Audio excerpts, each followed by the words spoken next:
Kita tak ada kasih sayang, macam mana kita nak bagi kasih sayang? Betul. Kita tak ada duit, macam mana kita nak bagi duit? Jadi syarat nak keluarkan zakat, mesti kita kena ada duit baru boleh bawa keluar.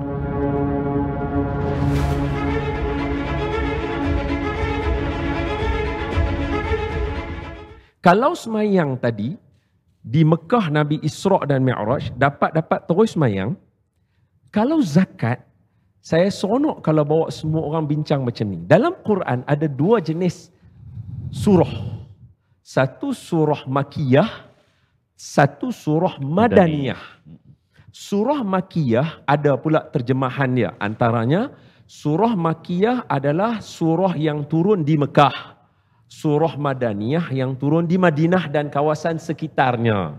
Surah Makiyah adalah surah yang turun sebelum peristiwa Hijratul Rasul. Ya.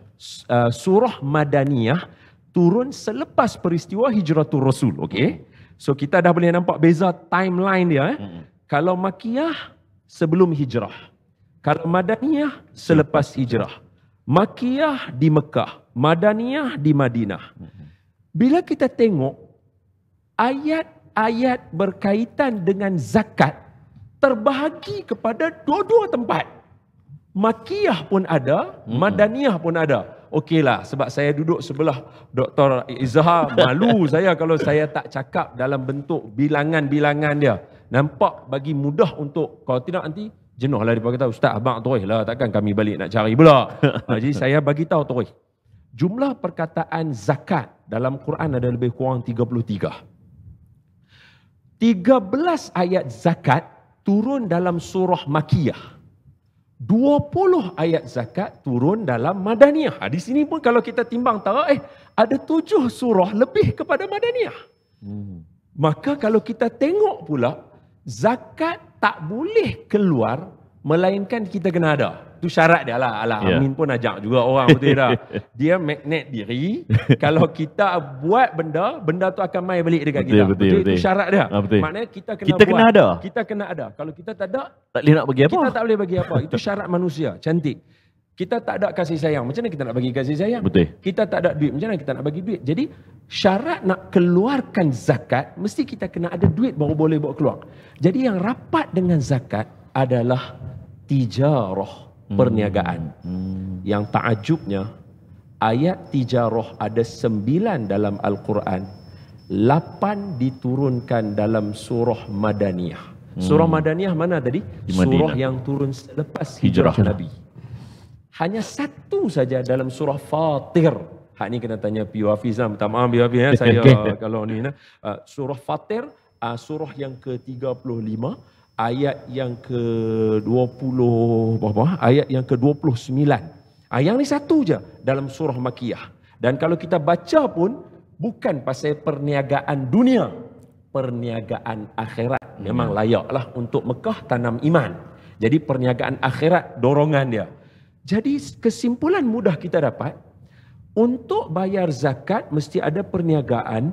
Ayat zakat lebih banyak dalam surah Madaniyah. Ayat tijarah, perdagangan, perniagaan ada banyak dalam surah, bukan majoriti dalam surah Madaniyah.